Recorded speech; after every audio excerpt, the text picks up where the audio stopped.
হয় আইজেংখা আপোনাৰ জৰিয়তে সকলোকে ভোগালী বিহুৰ শুভেচ্ছা জ্ঞাপন কৰিছোঁ আৰু যিহেতু উৰুকাৰ নিশা মেজি ঘৰত ভোজ ভাত খোৱাৰ এক পৰম্পৰা অসমৰ সমাজত আছে আৰু এতিয়াও সেই পৰম্পৰা বৰ্তি আছে আৰু মেজি ঘৰত ভোজ ভাত খোৱাৰ অন্তত সেই মেজি ঘৰত অগ্নি সংযোগ কৰা হ'ব অগ্নি দেৱতাৰ হয় আৰু ইতিমধ্যে যি পৰম্পৰা সেই পৰম্পৰা অনুসৰিয়ে অগ্নি দেৱতাৰ যাতে ৰুষ্ট নহয় তাৰ বাবেই কৃষিজীৱী যি সমাজ কৃষিজীৱী সমাজে সেই মেজি ঘৰত অগ্নিদাহ কৰে আৰু সেই অগ্নিদাহৰ পূৰ্বে ইয়াৰ যি পৰম্পৰা সেই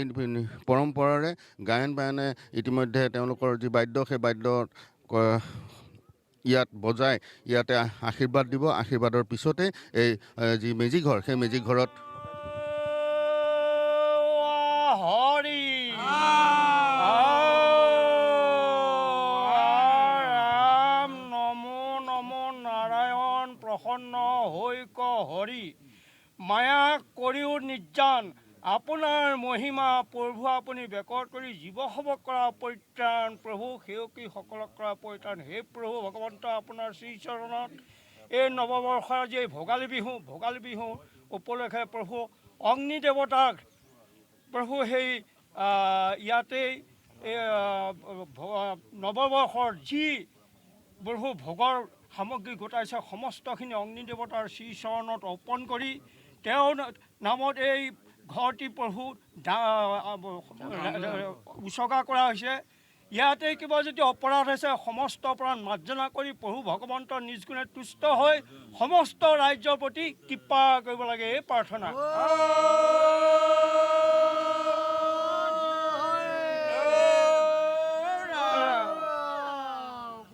আৰু এইদৰেই ৰাইজে হৰিধ্বনি দিয়ে দিছে আৰু তাৰ পিছতেই পৰম্পৰা অনুসৰি অগ্নিদাহ কৰা হ'ব ইয়াৰ মেজিত ইয়াৰ যি মেজিত আচলতে ৰাইজে ইয়াত উৰুকাৰ নিশা ভোজ ভাত খালে আৰু তাৰ পিছতেই ইয়াত অগ্নিদাহ কৰা হ'ব আৰু এই অগ্নিদাহৰ বাবে সম্পূৰ্ণ ৰাইজে যি ৰীতি নীতিৰে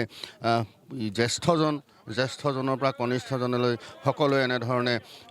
ইয়াৰ যি মূল দুৱাৰত ইতিমধ্যে অগ্নিদাহ কৰিছে আৰু সকলোৱে অগ্নিদেৱতাৰ ওচৰত আশীষ লৈছে যাতে অনাগত বৰ্ষটিত অগ্নিদেৱতাই সকলোকে কুশলে ৰাখে কোনো যাতে অপায় অমংগল নহয়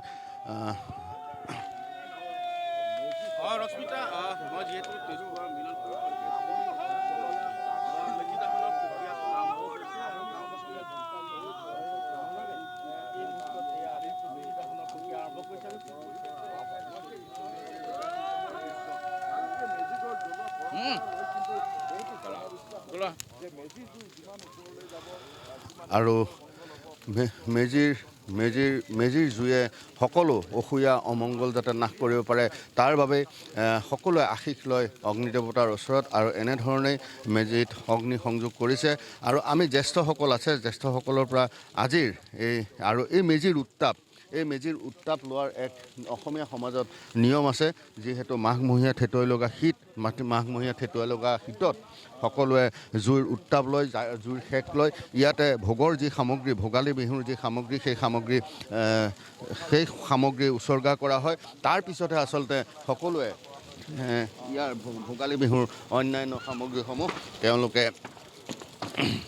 গ্ৰহণ কৰে বা সমাজত সেইসমূহ আপ্যায়নৰ বাবে ব্যৱস্থা কৰে আৰু এইখিনিতে জ্যেষ্ঠসকলৰ পৰা আমি জানিবলৈ চেষ্টা কৰিম যে যি ভোগালীৰ মেজিৰ জুই জ্বলোৱা যি পৰম্পৰা সেই পৰম্পৰা আজিও আপোনালোকে গ্ৰাম্য সমাজত অক্ষুণ্ণ ৰাখিছে আমি গ্ৰাম্য সমাজে এই পৰম্পৰা আমি ৰাখিছোঁ কাৰণ আমাৰ গ্ৰাম্য সমাজত এতিয়াও প্ৰায় 70% খেতিয়ক আছে এই খেতিয়কে খেতিপথাৰৰ পৰা উঠি আমাৰ যি অসমীয়াৰ আদৰৰ এই ভোগৰ বিহু ভোগালী বিহু এই পৰম্পৰা আমি ৰক্ষা কৰিছোঁ বিশেষকৈ গাঁও সমাজত আমি ৰাইজ একত্ৰিত হৈ এই পৰম্পৰা অতীত কালৰ পৰাই আমি ৰাখি আহিছোঁ আমাৰ বুঢ়া মাথাসকলে এই পৰম্পৰা ৰাখিছিলে গতিকে আমিও বৰ্তমান সময়ত আমাৰ সমাজখনক অসমীয়া ৰাইজক আমি একত্ৰিত কৰি এই ভোগৰ যি বিহু এই ভোগৰ বিহুৰ দিনা আমি ৰাইজে দেখা পাইছোঁ বা ৰাইজে দেখিছে যে আমি যি বিহু ঘৰ বনাইছোঁ যাক ভেলাঘৰ বুলিও কয় সেই ভেলাঘৰ ইতিমধ্যে আমি অগ্নিত দাহন কৰিছোঁ বা অগ্নি দেৱতালৈ আমি আগবঢ়াইছোঁ। গতিকে আমি সমূহ অসমবাসী ৰাইজলৈ আমাৰ মিলনপুৰীয়া ৰাইজৰ তৰফৰ পৰা আমি আন্তৰিক অভিনন্দন আৰু শুভেচ্ছা জনাইছোঁ, যাতে সকলোৱে সুখ আৰু সম্প্ৰীতিৰে মংগলেৰে আগবাঢ়ি যাওক। হয়, আৰু নিশ্চিতভাৱে এটা কথা ক'ব লাগিব যে অসমীয়া সমাজৰ যি পৰম্পৰা, সেই সমাজৰ পৰম্পৰা আজিও গ্ৰামাঞ্চলত এনেধৰণে কৃষিজীৱী ৰাইজে প্ৰতি বছৰে পালন কৰি আহিছে। আৰু ইয়াতে বিশেষভাৱে এই যি ভেলাঘৰ বা বিহুঘৰ আমি যি নামেৰে নামাকৰণ নকৰোঁ কিয়, এনেধৰণে অগ্নিত সকলো সামগ্ৰী যি আচলতে ভোগৰ সামগ্ৰী সেই দিয়া হয়। দিয়াৰ পিছতে সকলোৱে একত্ৰিত হৈ জ্যেষ্ঠজনক সেৱা সৎকাৰ কৰাৰ এক পৰম্পৰা অসমীয়া সমাজত আজিও বৰ্তি আছে। গতিকে সেই নিয়ম অনুসৰিয়েই এনেধৰণে মেজি ঘৰত